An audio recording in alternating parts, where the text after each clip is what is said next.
Hello friends, this is Dr. Sachin Goswami and I welcome you on our YouTube classes Goswami Classes। दोस्तों आज का हमारा topic है John Galsworthy. आज हम डिस्कस करेंगे जॉन गाल्सवर्दी की जो लाइफ है उसको लेकर, उनके वर्क्स को लेकर और उनके जो वर्क का स्टाइल था उस पर हम डिस्कस करने वाले हैं आज। तो कंप्लीट बायोग्राफी में आपको बताने वाला हूं जॉन गाल्सवर्दी की, उनके वर्क्स के बारे में डिस्कस होगा। तो कुल मिलाकर ये मान के चलिए कि क्लास बहुत ही फ्रूटफुल होने वाली है।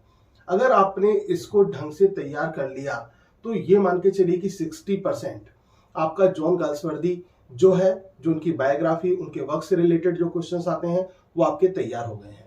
और बात आती है कि बाकी 40% कैसे होंगे, तो दोस्तों उसके लिए मैं स्पेशल मैराथन क्लास लेकर आने वाला हूं केवल जॉन गाल्सवर्दी पर। तो जॉन गाल्सवर्दी पर पिछली साल भी मैंने एक मैराथन क्लास बनाई थी, उसको भी आप देख लेना, डिस्क्रिप्शन बॉक्स में लिंक दिया हुआ है।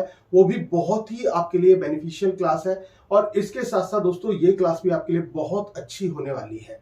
तो इसको ध्यान से समझते हुए चलना है और अच्छी तरह से एक एंटरटेनिंग वे में सीखना चाहिए आपको। जैसे कि मैं हमेशा आपसे कहता हूं कि जब भी आप पढ़ें ना या वीडियो देखें तो अपने मूड को केवल और केवल इसमें मतलब आप लगा लें अच्छी तरह से।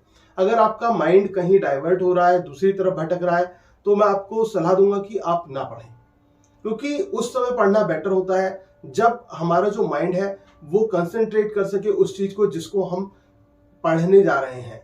तो दोस्तों इस चीज का विशेष ध्यान रखना चाहिए कि अपने आप को जो स्टडी हम करते हैं उसको इस तरह से नहीं लेना चाहिए कि एज अ बर्डन हम लें। इसको आपको एज अ प्लेजर लेना चाहिए और जिस दिन आपने इसको प्लेजर से लेना सीख लिया उस दिन आपकी लाइफ बदल जाएगी और स्टडी आपको ऐसा लगेगा जैसे कि कोई आप गेम खेल रहे हो। क्योंकि बेकन ने कहा है स्टडी सर्च फॉर डिलाइट, कि स्टडी से क्या मिलती है, खुशी मिलती है। और लॉन्जाइनस जो कि एक ग्रेट फिलोसोफर हुए हैं, एक क्रिटिक हुए हैं, उन्होंने भी सब्लिमिटी की बात की है। सब्लाइम क्या होता है दोस्तों? सब्लाइम वो होता है a source of literature that gives us pleasure, एक लिटरेचर का ऐसा सोर्स जो हमें प्लेजर दे। सब्लिमिटी को अगर हम डिफाइन करें तो दोस्तों हम ये कह सकते हैं compound mixture of quality that is found in each and every piece of literature, that is called sublimity. और सब्लिमिटी में ट्रू सब्लिमिटी होती है, फॉल्स सब्लिमिटी होती है।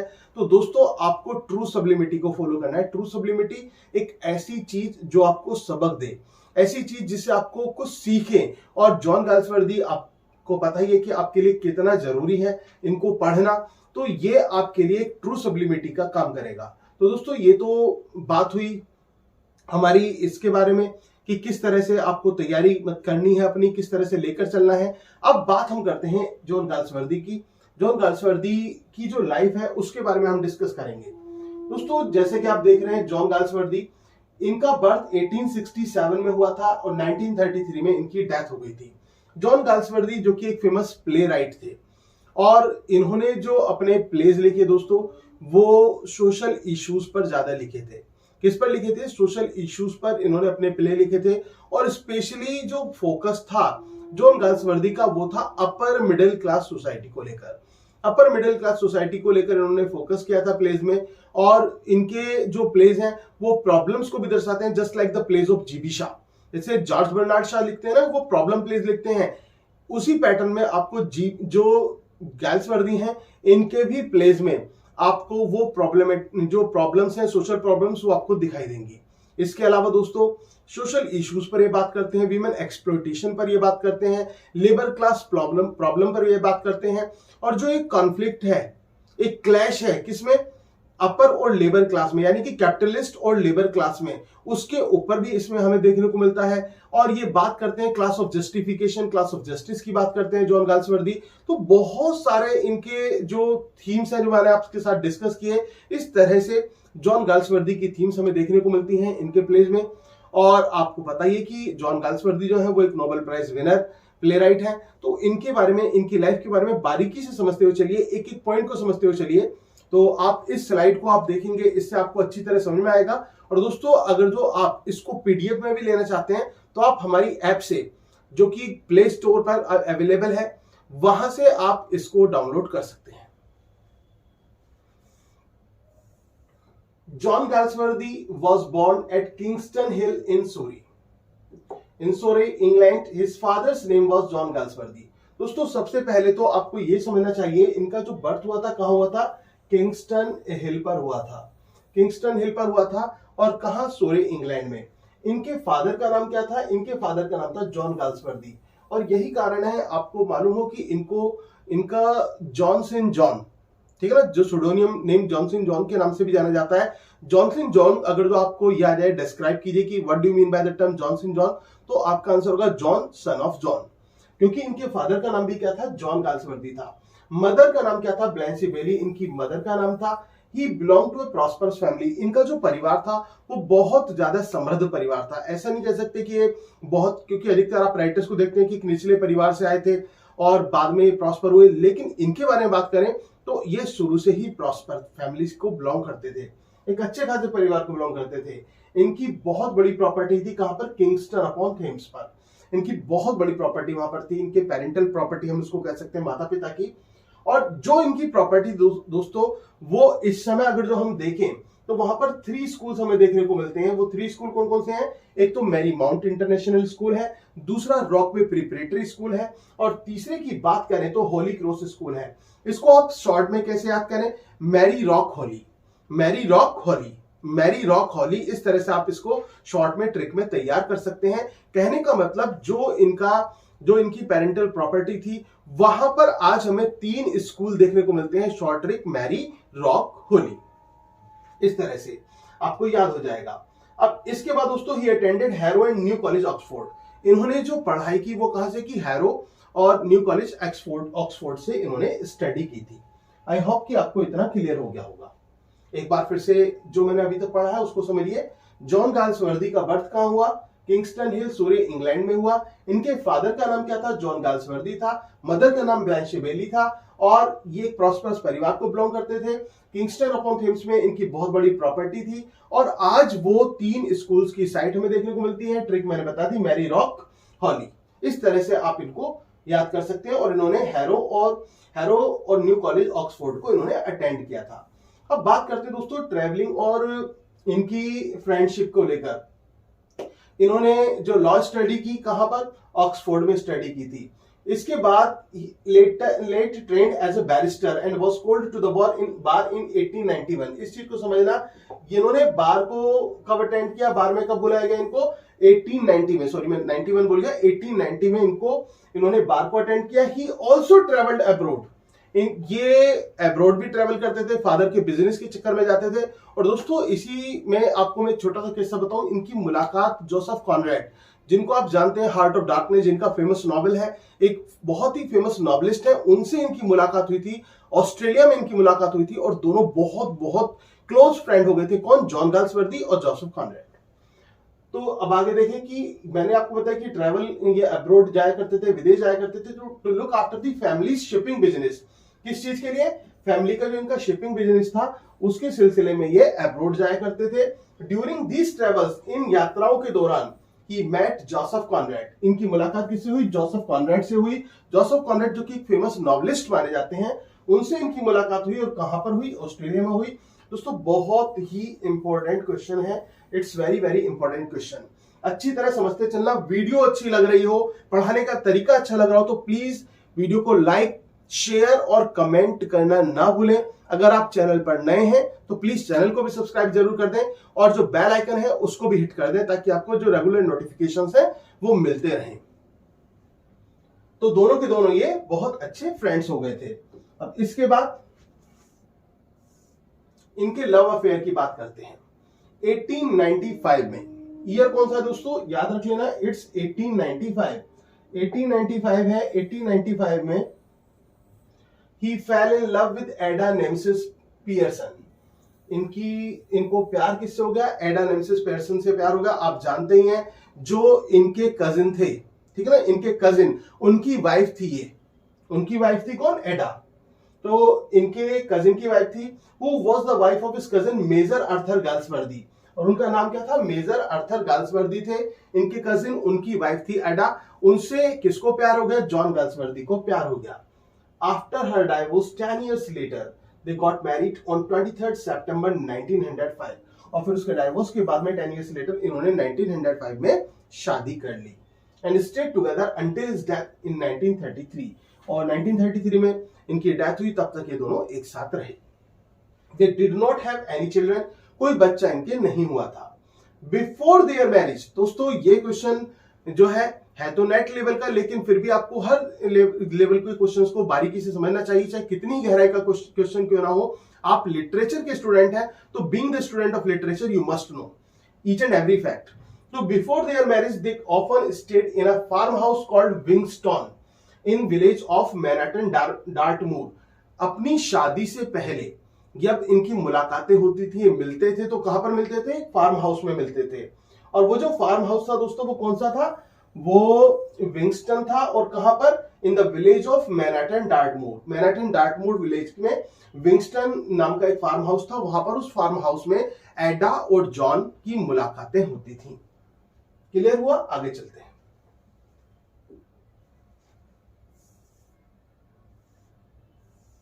अब इनके करियर की बात करते हैं। इनका career 1897 to 1901 Galsworthy published 4 works under pseudonym John Saint John. जैसे कि मैंने आपको बताया, इन्होंने एक पेन नेम को फॉलो किया, एक अपना पेन नेम दिया, सुडोनियम नेम दिया। तो ये मतलब एक काल्पनिक नाम होता है जो सुडोनियम होता है, एक पेन नेम होता है जो कि एक लेखक अपना एक काल्पनिक नेम रख लेता है। तो इनका जो नाम था वो क्या था? जॉन सेंट जॉन, जो मैं स्टार्टिंग में क्लियर कर चुका हूं, जॉन सन ऑफ जॉन। इस नाम से जो था इनके जो वर्क थे वो पब्लिश हुए एट हिज ऑन कॉस्ट। और इन्होंने जो अपने वर्क पब्लिश किए वो कैसे किए दोस्तों? स्टार्टिंग में जो इनका वर्क पब्लिश हुआ वो उनकी अपनी कॉस्ट पर हुआ, जिसको आप सेल्फ पब्लिश भी बोलते हैं, कि खुद पब्लिश करा लेना। His first book published in 1897। जो फर्स्ट बुक थी इनकी दोस्तों, एक कलेक्शन था शॉर्ट स्टोरीज का, जिसका एंटाइटल्ड था from the four winds. From the four winds, ये जो इनकी शॉर्ट स्टोरी का कलेक्शन था 1897 में ये पब्लिश हुआ था। This is one of the most important question, again बहुत इंपॉर्टेंट है। इसके बाद दोस्तों जॉसलिन, जॉसलिन जो कि इनका फुल लेंथ फर्स्ट नॉवल माना जाता है, फुल लेंथ फर्स्ट नॉवल माना जाता है दोस्तों। ये पब्लिश कब हुआ? 1898 में पब्लिश हुआ। 1898 was his first full length novel. He then published Villa Robin in 1900 and Man of Devon in 1901. इसके बाद विला रोबिन आया 1900 में और man of Devon in 1901। Is that clear? एक बार फिर से समझिए, 1897 से 1901 तक गाल्सवर्दी के जो 4 वर्क्स थे वो सुडोनियम नेम यानी कि जॉन सेंट जॉन के नाम से पब्लिश हुए और ये इन्होंने अपनी कोस्ट पर पब्लिश कराए। और इनकी जो फर्स्ट बुक थी दोस्तों वो 1897 में एक कलेक्शन ऑफ शॉर्ट स्टोरीज था, जिसको फ्रॉम दी 4 विंड्स के नाम से जाना गया। ये पब्लिश्ड हुआ। इसके बाद जॉसलिन पब्लिश हुआ, इनका फर्स्ट फुल लेंथ नॉवल माना जाता है, 1898 में पब्लिश हुआ। इसके बाद विला रोबिन 1900 में और मैन ऑफ डेवन 1901 में पब्लिश हुआ। दोस्तों बहुत आसानी से चीजों को समझाने की कोशिश कर रहा हूं। मैं ये इस बात को दावे के साथ कह सकता हूं, अगर जो आप इस वीडियो को 2 या 3 बार सुन लेंगे ना, तो ये मान के चलिए कि जॉन गाल्सवर्दी को आपने बहुत बहुत अच्छी तरह से तैयार कर लिया। इसके साथ डिस्क्रिप्शन बॉक्स में मैंने जो लास्ट मैराथन बनाई थी, न्यू मैराथन और बनाने वाला हूं मैं जल्द ही में दोस्तों, इसी वीक में वो मैराथन आ जाएगी। तो जो लास्ट टाइम मैंने मैराथन बनाई थी उसको भी देख लेना। तो ये मान के चलिए कि 90% आपका जॉन गाल्सवर्दी कंप्लीट हो गया।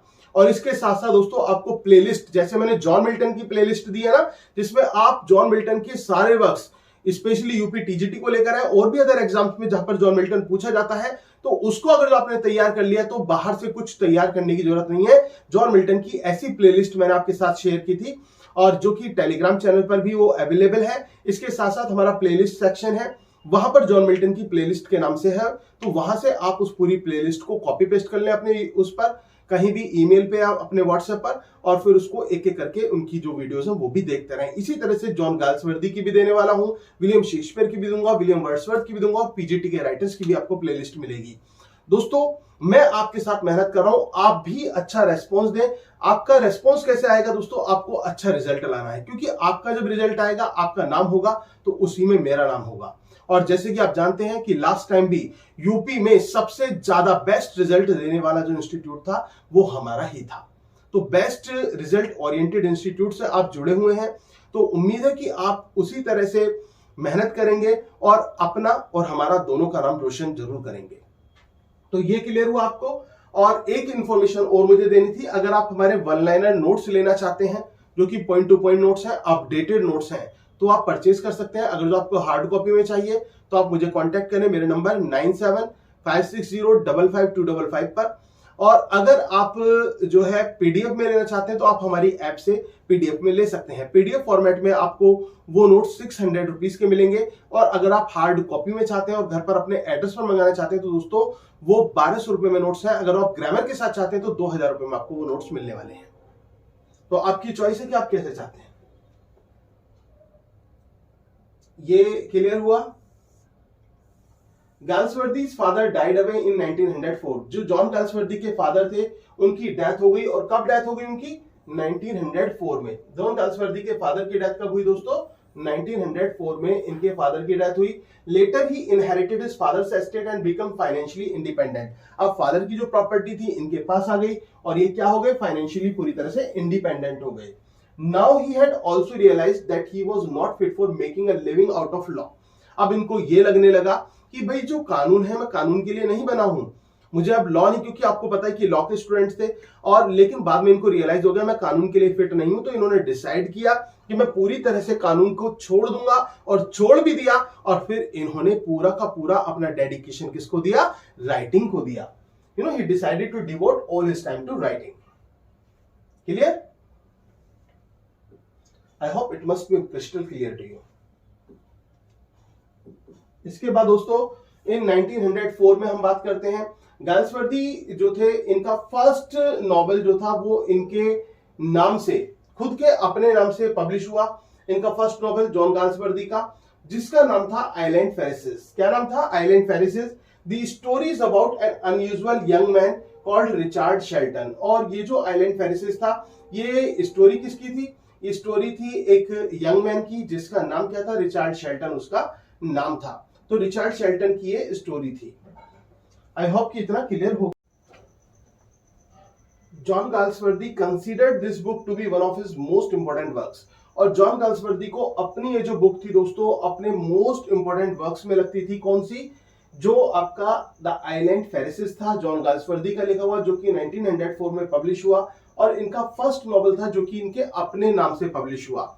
इनका फर्स्ट फुल लेंथ नॉवल की बात करें जॉसेलिन था। ठीक है। इसके बाद अगर जो हम इनके फर्स्ट नॉवेल जो कि इनके अपने नाम से पब्लिश हुआ वो कौन सा था दोस्तों? द आइलैंड फेरिसेस था, जो कि रिचार्ड शेल्टन की कहानी थी। और ये इनको अपने महत्वपूर्ण वर्क्स में से ये लगता था। 2 years later in 1906 Galsworthy published his first play silver box. इसके बाद 1906 में जो जॉन गाल्सवर्दी थे इन्होंने अपना जो फेमस प्ले हम कह सकते हैं, इनका गाल्सवर्दी का बहुत फेमस प्ले है सिल्वर बॉक्स। ये पब्लिश हुआ 1906 में। कब पब्लिश हुआ? 1906 में। इट बिकेम वेरी पॉपुलर, बहुत ज्यादा पॉपुलर ये हुआ। इन 1906 ही पब्लिश्ड मैन ऑफ प्रॉपर्टी। और इनका मैन ऑफ प्रॉपर्टी भी कब पब्लिश हुआ? 1906 में पब्लिश हुआ, which was later included in his famous trilogy the foresight saga. और फिर जो जिसको जगह किसमें मिली? इनकी फेमस ट्रिलॉजी, जिसको कौन नहीं जानता दोस्तों, the foresight saga famous trilogy है किसकी? ये जॉन गाल्सवर्दी की। और ट्रिलॉजी को समझने के लिए मैंने एक ट्रिकी वीडियो भी बनाई हुई है जिसका लिंक मैं कमेंट बॉक्स में दे दूंगा, तो वो आप जरूर देखें। Through this work Galsworthy attack on upper middle class society. अपने इस वर्क से गाल्सवर्दी किस पर अटैक करते हैं? अपर मिडिल क्लास पर, to which he himself belong. और वो सोसाइटी अपर मिडिल क्लास वो सोसाइटी थी दोस्तों जिसको जॉन गाल्सवर्दी खुद बिलोंग करते हैं, लेकिन फिर भी वो उस सोसाइटी पर अटैक करते हुए प्रतीत होते हैं। He then continued writing a number of novels. फिर इन्होंने बहुत सारे अपने novels लिखने चालू करे, short stories and plays. Although he is now more famous as a novelist, initially he was better known as a playwright. अब ये अगर जो हम इसको अब देखें तो इसको इनको फेमस नॉवलिस्ट के रूप में हम देखते हैं। और अगर जो इसकी बात करें तो इनको बेटर किस रूप में जाना जाता था? प्ले राइट के रूप में, यानी कि ड्रामेटिस्ट के रूप में। Strife written in 1907। इनका जो वर्क है स्ट्राइफ, ये कब लिखा होता है? 1907 का है। Is the most successful place. ये इनका मोस्ट सक्सेसफुल प्लेस माना जाता है जो स्ट्राइफ है, जो कि किसको दर्शाता है दोस्तों? लेबर एंड कैपिटल क्लास के कॉन्फ्लिक्ट को रिप्रेजेंट करता है स्ट्राइफ। अगर जो पूछा जाए कि स्ट्राइफ की थीम क्या है, तो लेबर और कैपिटल क्लास के जो एक इनका कॉन्फ्लिक्ट है उसको दर्शाता है। और इससे प्ले की बात करें, स्ट्राइक प्ले की, तो दोस्तों जैसे कि आप जानते हैं कोई भी प्ले लिखा जाता है तो उसको थिएटर में जो है प्ले किया जाता है, तो इस स्ट्राइक प्ले को थिएटर्स ने लेने से मना कर दिया था। थिएटर ने रिफ्यूज कर दिया था कि भाई हम नहीं दिखा सकते इस प्ले को, हम नहीं प्ले कराएंगे इस प्ले को, उन्होंने साफ मना कर दिया था। लेकिन on March 1909 at Duke of York's theatre, याद रख लेना नाम, ड्यूक ऑफ यॉर्क्स थिएटर, ये बहुत इंपॉर्टेंट क्वेश्चन आपके लिए फिर से आ जाता है, इसमें इस प्ले को, ठीक है ना, दिखाया गया एंड रिसीव्ड गुड रिव्यूज, और बहुत अच्छे रिव्यूज मिले। अब क्या था, ये बहुत पॉपुलर हो गया धीरे धीरे। Play has also been adapted for several television productions, और इस प्ले को अडेप्ट किया गया बहुत से टेलीविजन प्रोग्राम्स के लिए भी। इतना क्लियर हुआ। अब इसके बाद देखिए दोस्तों, through his dramas John Galsworthy tried to project different social aspects, अपने ड्रामा से अलग अलग एस्पेक्ट समाज के दिखाते हैं जॉन गाल्सवर्दी। इनका नेक्स्ट प्ले आता है Justice, enacted in 1910, was a part of campaign to reform prisons। ये किसको रिफॉर्म करना था, प्रिजन्स को रिफॉर्म करने के लिए इनका प्ले जस्टिस आता है, जो कि प्रिजन के अंदर की लाइफ की एक रियल पिक्चर रिप्रेजेंट करता है। When the World War first set in, Galsworthy tried to join military service। जब वर्ल्ड वॉर फर्स्ट हुआ था तो जॉन गाल्सवर्दी ने मिलिट्री सर्विस को ज्वाइन करने की कोशिश की, बट एनी हाउ वो नहीं कर पाए, तो फिर उन्होंने एक मेडिकल अटेंडेंट के रूप में दोस्तों काम किया था, बट वाज रिफ्यूज, लेकिन रिफ्यूज कर दिया गया। So he joined a hospital in France as an orderly and continued writing, और अपनी राइटिंग को जारी रखा। In 1917 he was offered knighthood. दोस्तों ये बहुत अच्छा पॉइंट है कि 1907 में इनको क्या मिला था, 17 में, सॉरी मैं गलत निकल गया, it was slip of tongue. 1917 में इनको ऑफर किया गया था नाइटहुड के लिए। ध्यान रखना, 1917 में किस चीज के लिए, नाइटहुड के लिए, by prime minister David Lloyd. और किसने करा था, जो प्राइम मिनिस्टर डेविड लॉयड थे, उन्होंने इनको नाइटहुड की उपाधि के लिए ऑफर किया, लेकिन इनका मानना था कि ही was not fit for that, वो उसके लिए फिट नहीं थे और केवल राइटिंग के लिए फिट थे, तो इन्होंने इस रिवॉर्ड को लेने से मना कर दिया था। He believed that a writer's reward should come from writing। Writer का रिवॉर्ड कहां से आना चाहिए, राइटिंग से आना चाहिए, इसलिए इन्होंने इसको रिफ्यूज कर दिया। His plays continued to address social issues like women rights। इनके जो प्लेस थे वो उन किस पर लिखते रहे, सोशल इश्यूज पर, जैसे कि वीमेन राइट्स को लेकर, क्लास सिस्टम को लेकर और सेंसरशिप को लेकर इन्होंने अपने प्लेस लिखे। In 1921 Galsworthy cofounded PEN International and International Club for authors. इन्होंने जो है किसको ऑर्गेनाइज किया, पैन इंटरनेशनल क्लब को। ये क्लब था किसके लिए, ऑथर्स के लिए। And he became the first president of this club. Pan के फर्स्ट प्रेसिडेंट कौन बने, जॉन गाल्सवर्दी बने, और 1932 तक इन्होंने इसमें सर्व किया। और इसके बाद H.G. वेल्स, आपने नाम सुना होगा दोस्तों H.G. वेल्स का, जो कि फेमस एसेइस्ट के रूप में जाने जाते हैं, ठीक है, उन्होंने फिर इनके कार्यभार को संभाल लिया था इनकी मृत्यु के बाद में। अवार्ड्स एंड अचीवमेंट्स की बात करें दोस्तों, तो इन 1919 में John Galsworthy received Belgian palms d'or, ये अवार्ड इनको मिला। इसके बाद on June 3, 1929 he was awarded on the order of merit, ठीक है ना, इनको ऑर्डर ऑफ मेरिट से नवाजा गया। ऑर्डर ऑफ मेरिट, और किसके द्वारा, बाय किंग जॉर्ज फिफ्थ। ये क्वेश्चन इंपॉर्टेंट है, 1929 में इनको ऑर्डर ऑफ मेरिट मिला, ठीक है ना। और of the United kingdom he was earlier offered knighthood, इनको पहले नाइटहुड ऑफर किया गया था, वो मैंने आपको बताई नहीं, लेकिन उन्होंने रिफ्यूज कर दिया था। 1932, ये बहुत बहुत इंपॉर्टेंट है और अक्सर एग्जाम में पूछा जाता है, वेरी इंपॉर्टेंट, कि 1932 में क्या हुआ था, जॉन गाल्सवर्दी को लिटरेचर के लिए, जॉन गाल्सवर्दी को लिटरेचर के लिए क्या मिला था, नोबेल प्राइज मिला था। He is Nobel prize winner for literature. However, at that time he was too ill to receive that award and died within 6 weeks of it। और उस समय बहुत ज्यादा कमजोर थे, बीमार चल रहे थे, और इसके बाद 6 हफ्ते बाद इनकी मृत्यु हो गई थी।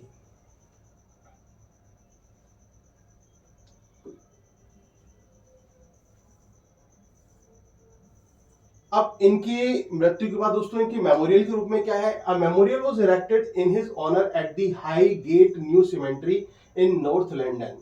एक मेमोरियल को लगाया गया इनके सम्मान में, कहां पर, हाईगेट न्यू सिमेट्री में, नॉर्थ लंदन में। इसके अलावा एक दूसरा मेमोरियल जो था वो कहां पर स्कल्प्टेड है, well known artist Eric Gill, Eric Gill के द्वारा ये बनाया गया है। ये वेल नोन आर्टिस्ट रहे हैं, ठीक है ना, इन्होंने इनके स्कल्प्चर को तैयार किया एरिक गिल ने। and placed it in the cloisters of his alma mater, New College, Oxford.